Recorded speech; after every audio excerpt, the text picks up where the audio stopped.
Olha, gente, tudo que surgiu até agora aponta que houve coações, mas não dos advogados, e sim do Supremo. É só olhar os materiais que vieram à tona, os depoimentos, os áudios do Cid, as mensagens dele. Agora, o que mais me impressiona nisso tudo é que as informações sobre os contatos dos advogados com o Cid mostram mais uma vez que o Cid omitiu fatos do Supremo. Neste momento, ele está afirmando que a medida que o STF quer tomar, usando a bandeira de supostamente acabar com o ódio, racismo e todas essas merdas que eles falam, não existe em uma democracia. Sejam bem-vindos, o meu nome é Bruno, deixe o seu like e inscreva-se no canal.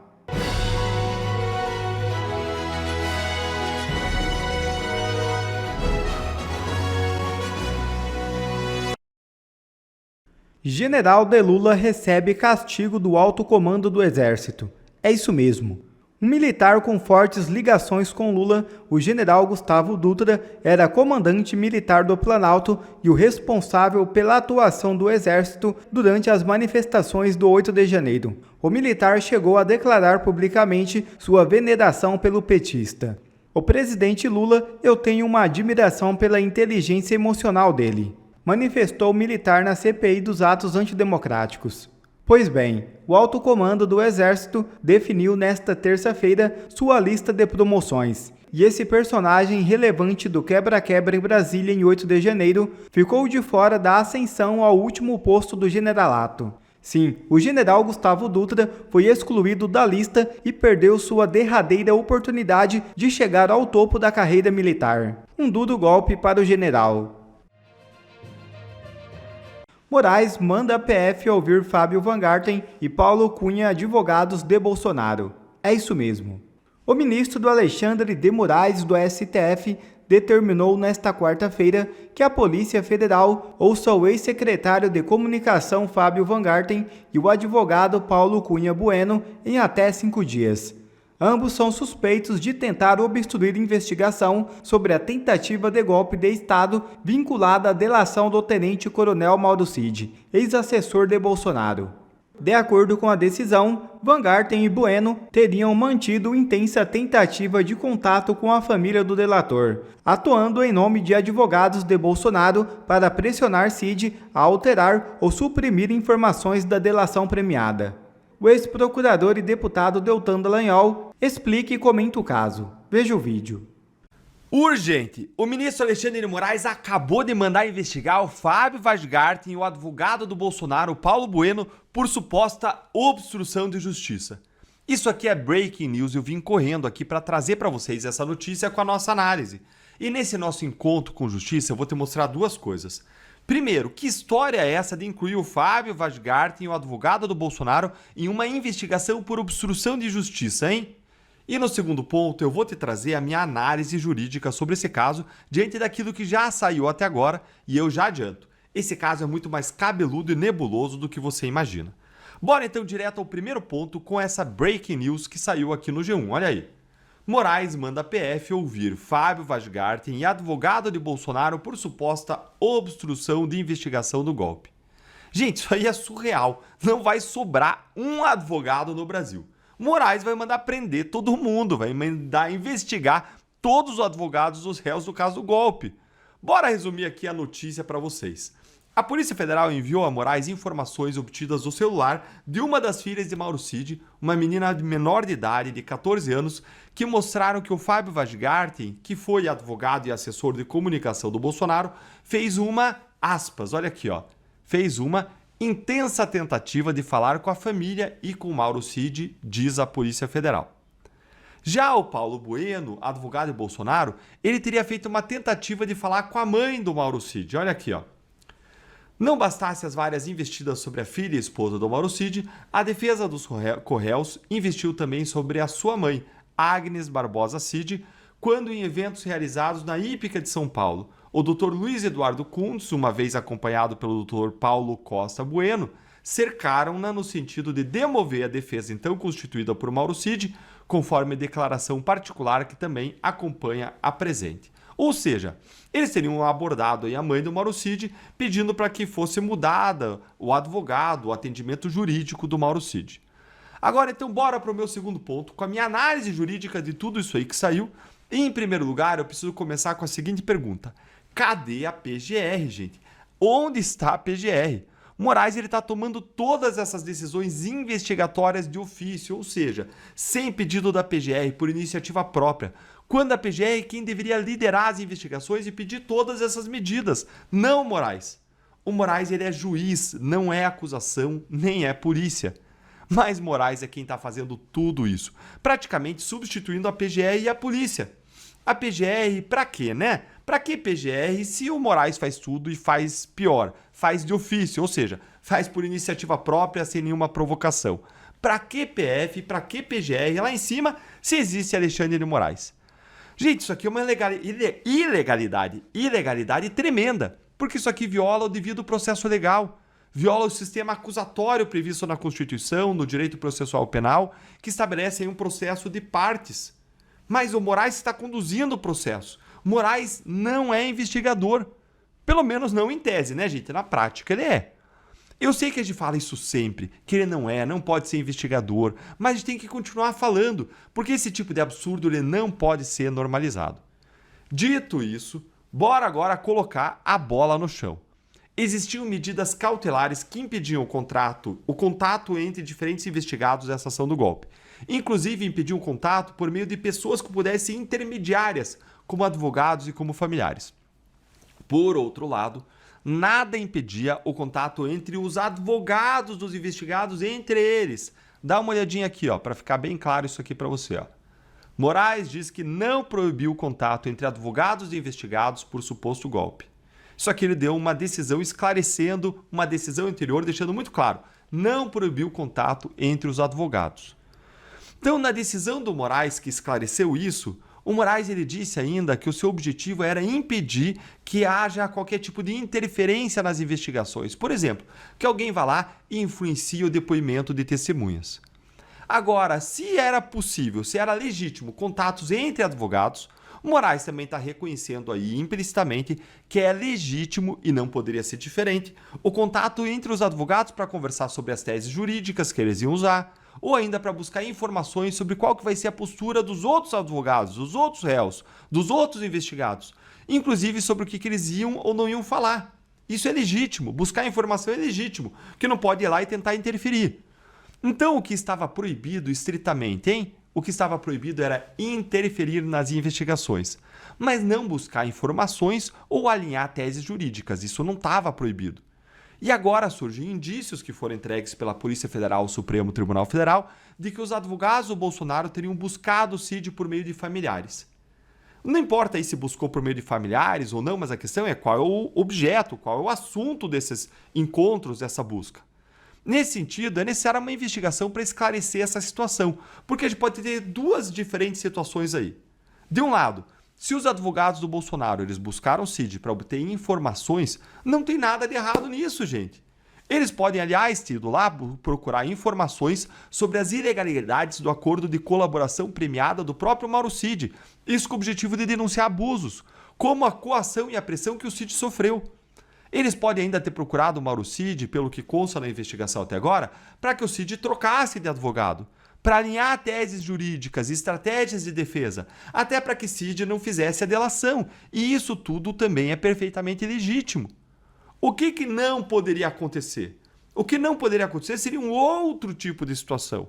Que eles buscassem interferir, por exemplo, do que o Cid ia falar ou não falar. Que eles quisessem interferir, coagir testemunha, oferecer recompensa para a testemunha falar ou não falar alguma coisa. Isso tudo seria interferência na investigação. Mas não tem nenhuma evidência de que isso tenha acontecido. E eu, particularmente, eu duvido que surja alguma evidência nessa direção. Eu não acredito que os advogados desse porte fariam qualquer coisa desse tipo. Jamais. Então a gente precisa entender exatamente o que aconteceu. Porque se não teve interferência no que o Cid diria, não tem como dizer que teve aí algum tipo de crime. O que tem aponta no sentido, aliás, de que não houve de fato crime. Deixa eu recuperar aqui com vocês aqui dois fatos para a gente lembrar o contexto. Primeiro, no caso do Eduardo Kuntz, foi o Cid quem o procurou para dizer que colocaram palavras na boca dele, que ele foi coagido pela Polícia Federal a fazer a delação. Isso, gente, é uma denúncia de abusos e de violações de direitos fundamentais Não por parte dos advogados, mas por parte do Estado, que é algo gravíssimo. E essa denúncia foi feita a um advogado, ou seja, o advogado recebeu do colaborador uma informação de que o colaborador estava sofrendo abusos e de que o colaborador foi coagido para fazer o seu acordo de colaboração. Gente, diante disso, é claro que o advogado tem todo o direito de denunciar isso, de usar essas informações de forma estratégica na defesa do seu cliente. E Moraes, como juiz do caso, ele deveria mandar investigar essas ilegalidades e não investigar o advogado que denunciou as ilegalidades. Segundo ponto, segundo fato importante, há todo um contexto de abusos, de ilegalidades, de inconstitucionalidades por parte de Moraes e do STF. Além de vários episódios do próprio Cid dizendo que ele foi coagido na sua delação e que forçaram ele a dizer coisas que não aconteceram. Então é totalmente legítimo, sim, que os advogados do Bolsonaro procurem informações a esse respeito para ajudar eles na estratégia de defesa dos seus clientes. Afinal de contas, são denúncias gravíssimas de abusos da principal estrela da acusação, que é um colaborador. E não vamos esquecer em nenhum momento o contexto geral de abusos do Moraes que permeia todo esse caso. Ah, Deltan, mas não é possível que os advogados tenham procurado ali o Cid com o objetivo de coagir ele para botar uma pressão? Olha, gente, tudo que surgiu até agora aponta que houve coações, mas não dos advogados, e sim do Supremo. É só olhar os materiais que vieram à tona, os depoimentos, os áudios do Cid, as mensagens dele.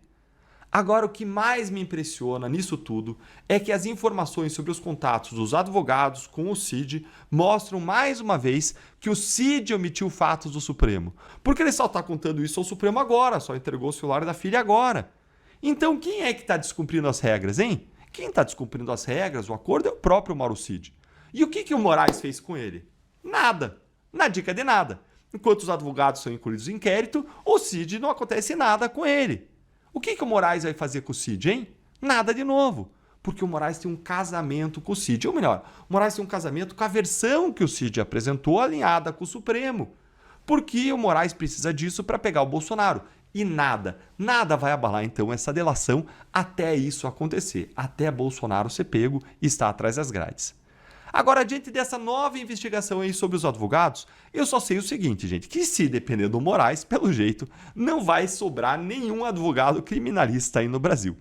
Onde está a OAB, gente? Me conta aí a sua opinião nos comentários. E Barroso suspende julgamento sobre responsabilidade de redes para buscar acordo. Ministros do STF irão realizar um almoço para tentar chegar à posição intermediária. O presidente do Supremo Tribunal Federal, Luiz Roberto Barroso, anunciou nesta quarta-feira a suspensão do julgamento sobre as regras de responsabilização das redes sociais sobre os conteúdos publicados nela. 10 dos 11 ministros já votaram, com um placar de 8 votos a 2 para aumentar a responsabilização, mas há divergência entre os votos. Será realizado nesta quinta-feira um almoço com os ministros para tentar chegar a uma posição intermediária. O ministro Nunes Marques, único que ainda não votou, só apresentará sua posição após essa conversa. É muito triste, mas eu sinto como se nós estivéssemos agora aproveitando os últimos dias, os últimos momentos de liberdade de expressão no nosso país, principalmente na principal praça pública que se tornou as redes sociais. Não é novidade para ninguém que o STF não quer de jeito nenhum que você possa dar a sua opinião, que você possa expressar os seus valores, defender os seus princípios, para que o mundo volte a ser uma democracia. Afinal de contas, a sua opinião é o que tornou a democracia, é o maior risco para essa democracia. Então, hoje eles voltaram àquela absurda votação para derrubar o artigo 19, considerá-lo inconstitucional, e dar poder, ou intimidar as redes sociais a censurar o debate político. Já está com 7 votos a 1, né? Eles já formaram a maioria. Hoje, no início do dia, quem deu o voto dele foi o Fachin. E para surpresa de todos nós, eu acho que a pressão popular e até mesmo os últimos editoriais e opiniões da imprensa fez com que o Fachin votasse favorável ao artigo 19, ou seja, contra a censura. Fachin não segue maioria e vota a favor da constitucionalidade do artigo 19 do Marco Civil da Internet.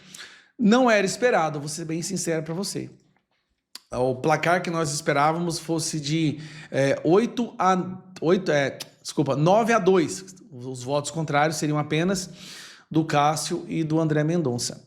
Mas o Fachin, ele não só não votou a favor, ou seja, votou contra o que a maioria do STF quer, como ele fez um discurso que, na minha opinião, foi, assim, arrebatador. Na cara dos censores, ele avisa claramente as consequências desta interpretação e de se derrubar o artigo 19.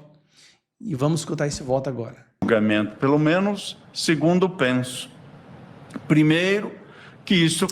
Eu esqueço que agora, quando eu toco um vídeo no meu computador, essa porcaria vai com delay. Essa desgrama vai com delay, entendeu? Então, o que eu vou fazer? Eu vou pegar aqui o que da Bárbara colocou. Aí, o que eu tenho que fazer? Eu tenho que usar do Twitter. Tem que ver o que está acontecendo com esse delay meu aqui. Mas vamos lá, ó. Voltar do início. Mas há alguns riscos que precisam ser ponderados nessa altura do julgamento, pelo menos segundo penso. Primeiro, que isso pode trazer alguns problemas para a pluralidade democrática na rede, ou da rede. E, portanto, não deixo de subscrever todas as críticas dirigidas em relação a um certo adelgaçamento dessa pluralidade democrática nas redes. Porém, mesmo com essa diminuição do espaço da pluralidade, poderemos ter um risco ainda maior com um segundo efeito da adoção desta regra geral, que é o controle dos discursos dos usuários. É que ele está jogando na cara dos seus colegas que agora o STF vai controlar o discurso, ou seja, fim da liberdade de expressão, e só vai poder ser falado o que o STF permitir. Ele está jogando na cara dos censores, do Alexandre de Moraes, Flávio Dino, Barroso, Zanin. E, evidentemente, nem de longe estou imputando qualquer uma dessas circunstâncias ao voto que já contempla a maioria, mas estou a dizer que, do ponto de vista da experiência e da literatura comparada, a adoção de controle de discurso dos usuários não faz parte do Estado de Direito Democrático. O absurdo é que essa afirmação teve que ser proferida dentro da instituição que deveria resguardar a democracia. Olha o buraco que nós chegamos. Um ministro do STF tem que lembrar os seus colegas que censurar as pessoas não faz parte da democracia. Do ponto de vista da experiência e da literatura comparada, a adoção de controle de discurso dos usuários não faz parte do Estado de Direito Democrático. Portanto, sopesadas essas duas circunstâncias, estou de acordo com o diagnóstico que se faz, mas desde logo adianto que não subscrevo a medicação que a maioria está a prescrever para resolver esses males. É necessário, sim, garantir a democracia, mas me permito dizer, sem que isso soe com qualquer outro sentido que não seja o sentido direto e imediato do que vou dizer agora. Na vigência do Estado de Direito Democrático, os remédios para os males da democracia precisam ser encontrados dentro da caixa de ferramentas da própria democracia. Nesse momento, ele está afirmando que o que o STF está fazendo não existe, não é possível em uma democracia. Neste momento, ele está afirmando que a medida que o STF quer tomar, usando a bandeira de supostamente acabar com o ódio, racismo e todas essas merdas que eles falam, não existe em uma democracia. Não existe. É como se o STF determinasse acabar com o discurso de ódio. Vou dar um exemplo. Dando um tiro na testa de quem pratica discurso de ódio. Só que dar um tiro na testa de alguém não faz parte de uma democracia. Então ele está usando uma ferramenta autoritária para proteger a democracia. Se isso acontece, então a democracia não existe, por lógica e consequência. Então o voto do Fachin foi realmente um murro na boca do estômago dos ministros censores, que querem que o Brasil volte a como era antes, sem polarização, porque todos acreditavam na mesma fonte e quem era questionado não tinha canal para verbalizar as suas questões ou a sua crítica. Então, o Brasil era um país maravilhoso, com arco-íris e pombinhos brancos cruzando o céu. Então, assim, volto a dizer, a sensação é nós estamos nos últimos momentos da liberdade de expressão no Brasil. Tudo isso para se defender uma democracia relativa.